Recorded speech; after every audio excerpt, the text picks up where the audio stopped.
The cause of all your illnesses, the cause of all your health issues is obstruction. I always say this and I'll keep on saying it until you actually understand and get it.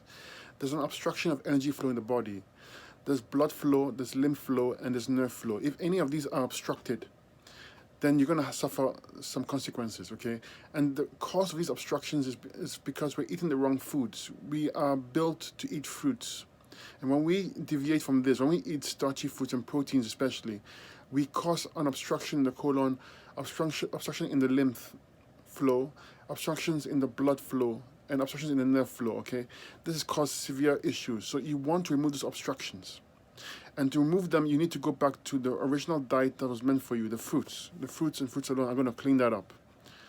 You're going to need herbs as well, because herbs, they are tissue specific and they're also body part specific. You can use herbs to target certain areas in the head, the arms, wherever it is, or to have the kidneys filter, or to clean the spleen, etc. So you want to combine these food protocols with herbs, okay?